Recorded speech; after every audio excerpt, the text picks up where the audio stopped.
from Boston University Center for Digital Imaging Arts. This is the Post Movie Podcast. I'm Steve Head. I'm John Black. And today we are going to discuss The Karate Kid, another 80s remake, The Karate Kid, the film I had no interest in seeing, and a film that I had, as I explained, believed was a vanity movie for Will Ferrell, so that he... No, Will Smith. You know, Will Smith. A vanity yes, Will Ferrell decided, I'd like to make a movie for Will Smith's kid. Okay. Leave that in. For Will Smith. Right. Will Smith. He goes to his agency, goes to the studios, I want to make this movie and have my kid as the star of it, and you can do this for me, or we'll do this for you, whatever. It's like, he's the producer. Let's go ahead with it because it's a gift for Will Smith. So that's what I thought. Right. I thought it was a...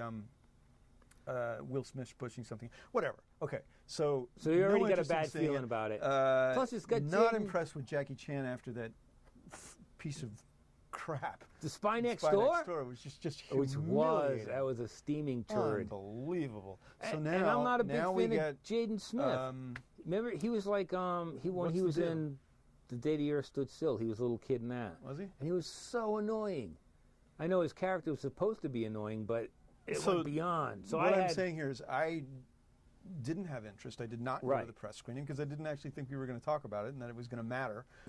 But enlighten me. Well, it's funny because here we are. We both look forward to the A-Team, and it was crap. And then neither one of us looked forward to The Karate Kid, and it was really well done. The fight scenes are well choreographed, well done. It's a little over 2 hours, so it's almost epic, where you get plenty of time to learn about the characters. Mr. Han, which is Jackie Chan's character, the former Mr. Miyagi, and now instead of whatever Ralph Macchio was in the original, it's Dre Parker. Taraji P. Henderson plays his mom. The whole thing is, it's this kid, this kid from Detroit. His mom gets transferred to an auto plant in China. They have to pick up and move. He's got no friends. He's the only black person in the film besides his mom. Everyone else is Chinese. His mom gets transferred to an auto plant in China. Right, because, Detroit, there's no business. Detroit's falling apart, so she gets, they don't say Toyota, but she gets transferred. That's how he ends up in China. And he's the only, kid there, only black kid there. And he runs into these bullies, and I don't offhand. Do you ever call that, Paul? I do. Karate Kid. There's a kid named Chang. There's a character named Chang. We're taking them open. We're consulting the computer. Yeah. Zen Y Wang. Yeah, Zen Y Wang. And that's from Paul's pronunciation. He's the bully in this movie, and he's so cool.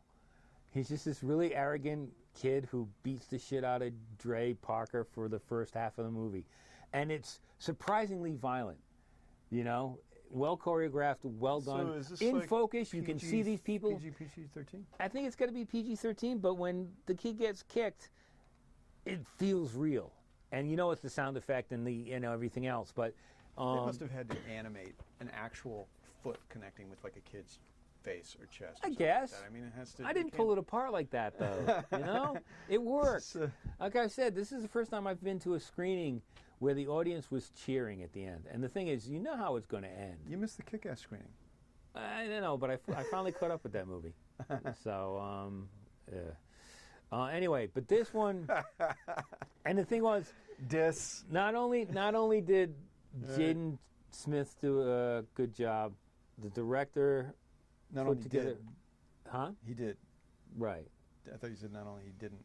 No, not only did he do a good job, the direction's good, the script's well done. Jackie Chan, I'd given up on Jackie Chan after The Spy Next Door. It was such a pathetic movie, and he looked so sad in that kid's comedy. God, my heart went out for this. This is a guy I've been watching for how many years doing action movies, and he's in that piece of crap, and he has to do that some stuff. Redemption. He not only has some decent fight scenes, but he gets a chance to act here. Mr. Han is a fully developed character, that you care about, and it's better than I remember Mr. Miyagi being. So, the whole thing worked, and I was surprised that we all felt that way. All the critics agreed at the end. That, of course, the reviews will come out tomorrow, and they'll, once you're in the safety of your own room, you don't have to agree with anyone. You can poo-poo it. But as far as I know, everyone liked it, and no one was more surprised than me because, like I said, I had no desire. I don't think it's. Again, it's not an original idea. Now I'm intrigued. Maybe I should check it out. I don't think I can convince my girlfriend Sarah to see it, but or anyone else. But I'll check it out. But you have them let you in at this. Don't pay for it. Just all right, I'll let you know next week. Sneak in, if I've seen it. It'll be a fight. Did any chance? Do you know if Jerry Weintraub produced this? And no. The reason I'm asking is he was recently interviewed by Elvis Mitchell on The Treatment. And he was the original producer, the producer of the original film. It's sort of in his career where he was starting to get into film producing. And he talks about how he was able to find Pat Morita and how he had originally brought, who's that guy from Chiro Mifune? Yeah. Mifume? How do you pronounce his name?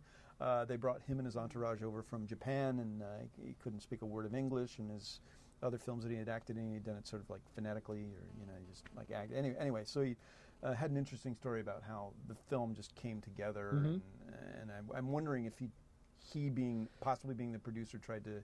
It might have been an executive producer thing because I remember Will Smith and Jada Pinkett Smith's names are all over this. Are they in the movie? No, well, no, but they are. Over the credits at the end, there's tons of photos of them on the set with Jaden.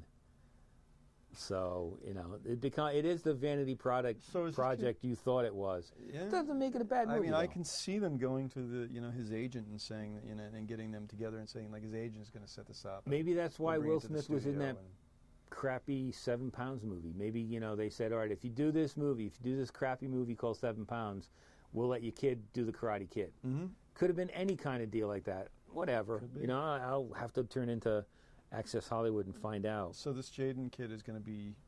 Oh, he's going to be. I thought he was obnoxious before. This is going to be huge. He's going to be. This is a franchise picture. This is going to start up a franchise. Trust me. There's going to be more Karate Kid movies.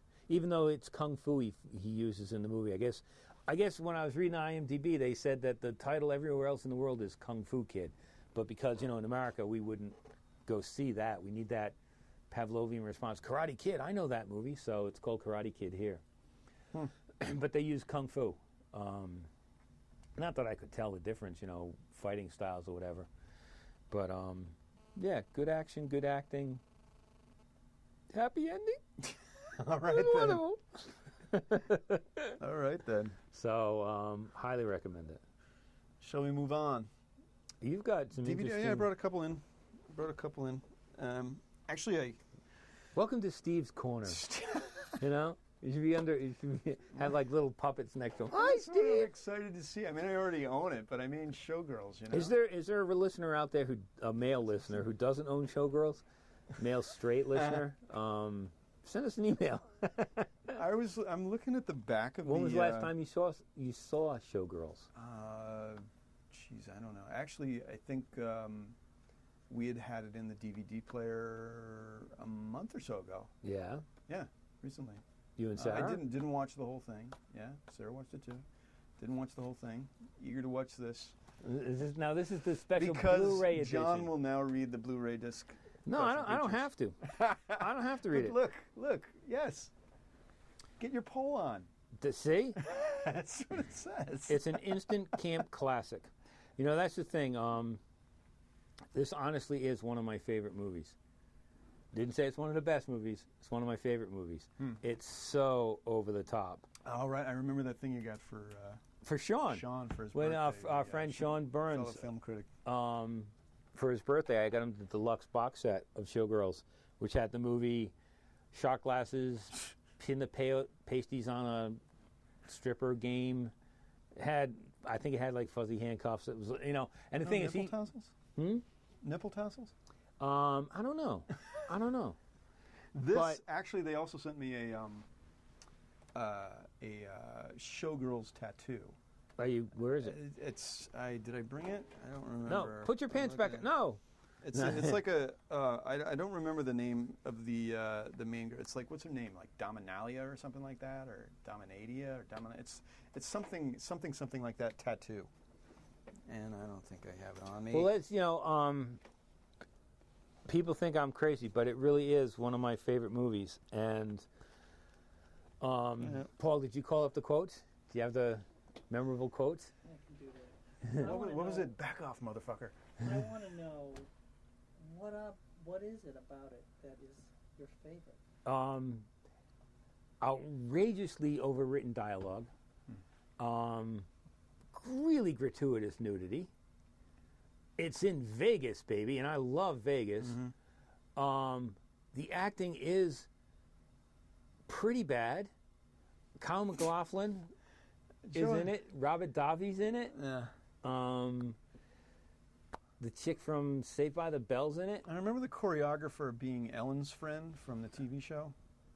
He was Ellen's friend on the TV Ellen show. who? He's the Ellen DeGeneres. From her series? From her show. I don't remember her show. Her friend, who was this gay guy, is the... Oh, the bitchy choreographer? Yeah, the bitchy choreographer guy. And Gina Gershon. Let's not deny that this is Gina Gershon at her naked best. You know? And the worst revenge you could ever enact upon someone is to win behind the scenes at a big Las Vegas show, and they're wearing high heels walking up the stairs, is to kind of nudge them. It was an accident. You don't want to sprain a dancer's ankle. See, this is like, Paul's just handed me the memorable quotes page from IMDb, and this is like giving a gun to a psycho. See, Al Torres, the famous line, "It must be weird not having anybody come on you." How could you not? Wait, do we have to put the kids to bed? Or what I think of David Bowie. I'm afraid of Americans. I'm afraid of Americans. Life, listen, it's filled with words to live by. Life sucks, shit happens, I'm a student of T-shirts. Joe Esterhaus? House? Wrote this? He was... there was a big... he was getting a lot of publicity I can't read these. These are too I think offensive. it was also the fact that the screenplay sold for big money. And huge there was, money.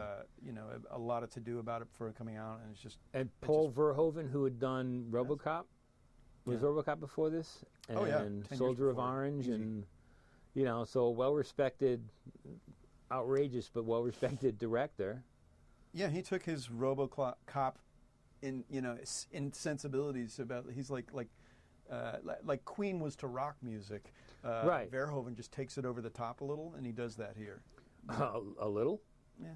Well, that's just that's the thing. I can't I can't defend it. I'm thoroughly entertained by this movie. It's just so cheesy. I remember seeing it. And they were so serious about it. Oh yeah. That's the other thing. And These guys thought they were creating so art. bad. This wasn't a camp. They weren't trying to make a camp movie or an outrageous movie. They thought they really made something special, some work of art here, and it's it's so crappy. I think I saw it at the Cherie when it came out.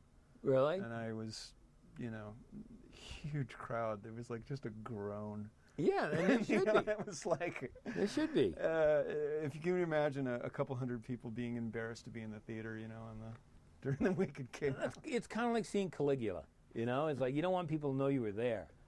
God knows you're not going to. So this is what's on the DVD.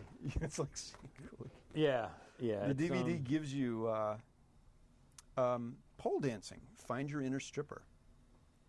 Oh, I wish we were on video. We could have Steve do this. Lap dance tutorial featuring the world famous girls from Scores. Greatest movie ever made. Commentary by David Schmader. Yeah. A fact up trivia. Showgirls fact up trivia. Fact up. Yeah. I like the way this is written on the back. It says, "Get your pole on with pole dancing for your finding your inner stripper." It's all important. Showgirls is an instant classic. New York Times. See, it is. It doesn't say just because they call it classic doesn't mean it's classically good. A sinfully lusty film no one should miss. Paul, have you seen it? Let's see. Yes, I have seen it. You're pretty quiet. It's like Showgirls came back to haunt everybody years later. That's the 15th anniversary, right? I mean, I digged it, but God, man, it was just so unabashedly bad that it went through the bad door and back again. Oh yeah, it established a new level for bad, through the bad door and back again. A Hobbit's tale. I would just encourage people, even if they have to get it in a brown paper wrapper, get it. watch it. Ladies, watch it, become totally offended by it, and let us know how bad it is. You can think, oh, do all men think like that? No, I think like that. That's all that matters. So send us your hate mail. And then the other movie you've got here, Steve, is the complete opposite of Fight Club, man. Fight Club. Yeah, I wanted to. This actually came out in the Blu-ray version back in November. And at the time, there were a number of articles, in the New York Times, a number of the Boston Globe, talking about, the philosophy of Fight Club and how this sort of came to be one of the standout films of the 90s, and it's one of those situations where it was released in September of 1999, had a lot of promo backing because of, I think it's a 3 or 5 minute preview or something like that was attached to the Phantom Menace, something like that. Maybe it wasn't that. Hey, long. you know But what? Anyway, It just went back to Star Wars. Everything comes back to Star Wars. Unfortunately, in this case, it was the Phantom Menace. But all right.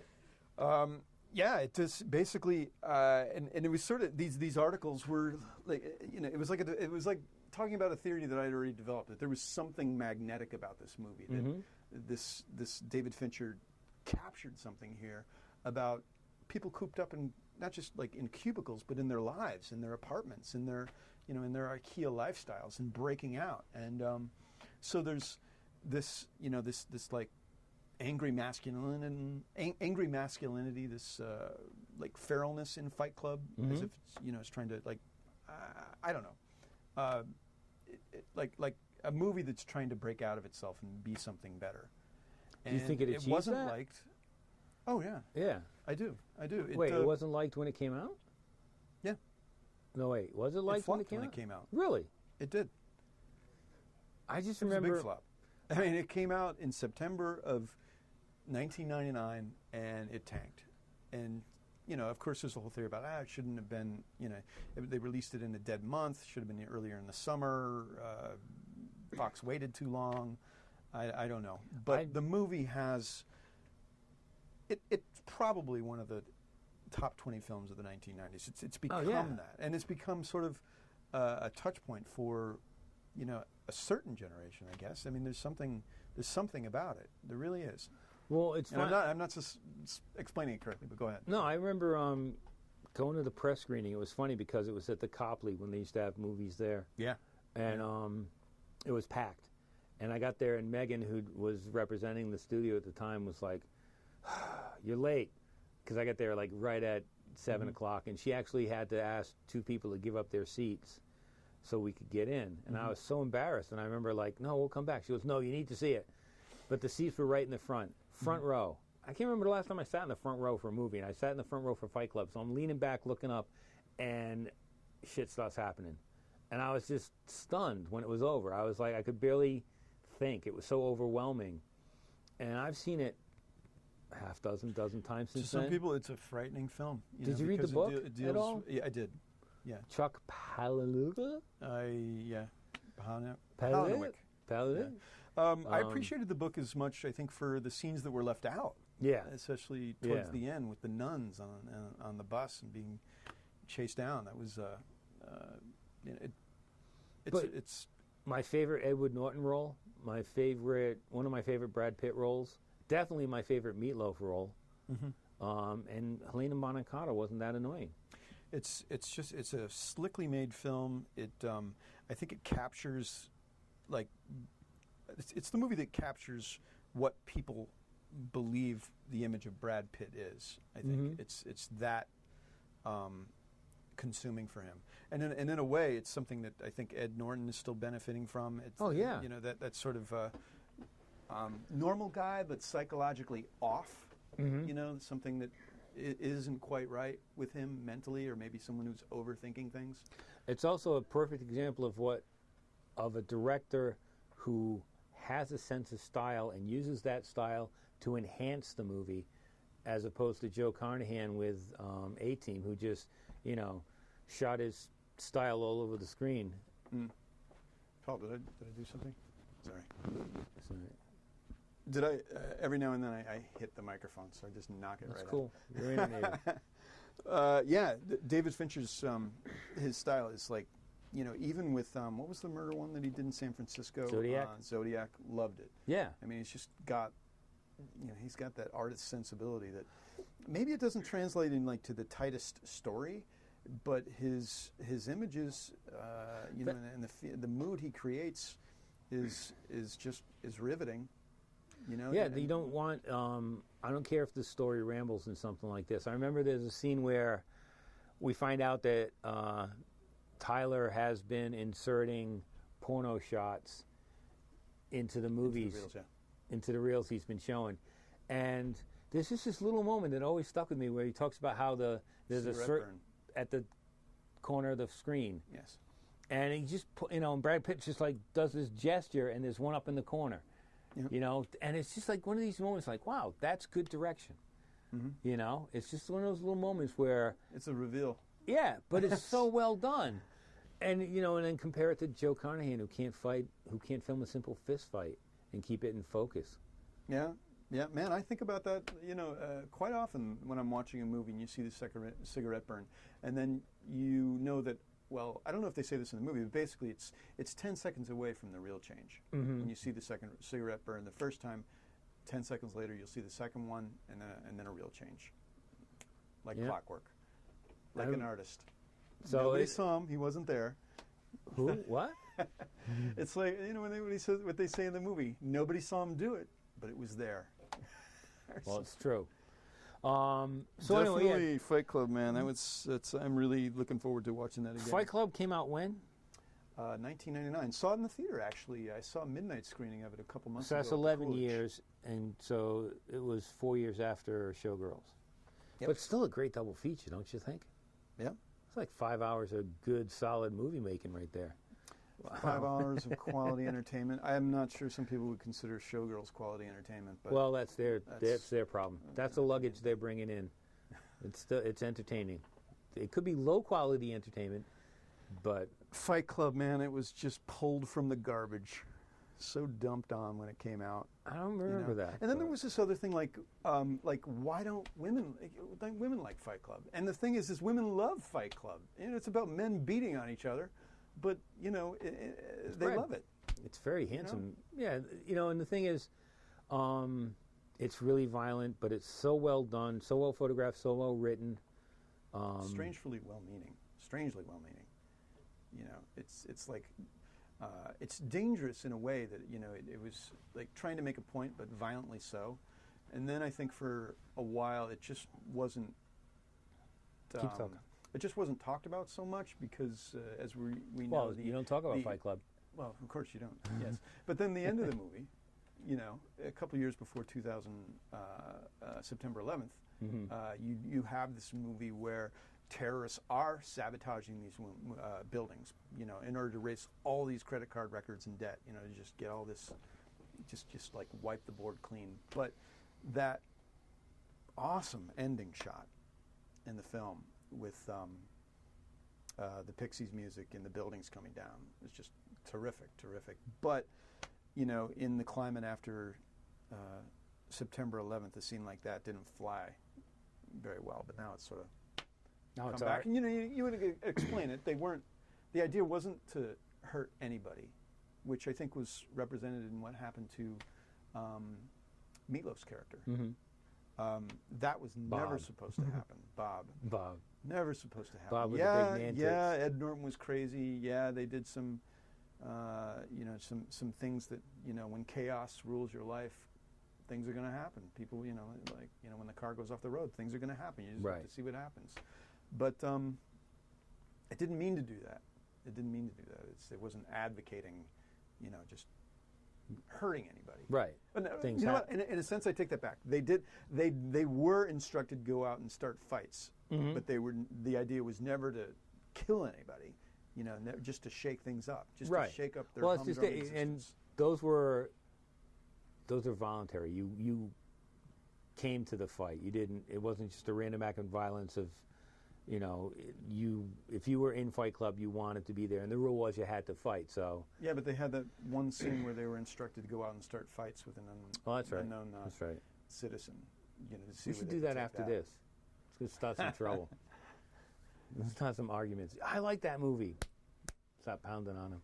So anyway, it's like, man, it's a cool movie. It's dangerous in its way. I digged Helena Bonham Carter. Yeah. She's sort of. She made up for that Wings of the Dove thing I had to sit through. What? You saw that movie, I did right? not see Wings of the Dove. It was a look on your face and the disgust and the. Was it a back and forth? Merchant Ivory thing? It's one of those corset, costume pieces. And I remember in my review, all I could talk about was that. All right, so it's in the theater, and she's wearing a hat. She's a little woman. She's wearing a hat that stretches across the screen. It's the biggest fucking hat I've ever seen in a movie. And that's all I could think of through this whole, I don't like those kind of movies anyway. But I kept thinking, what a big hat she had. So she owes me. And she made up for it.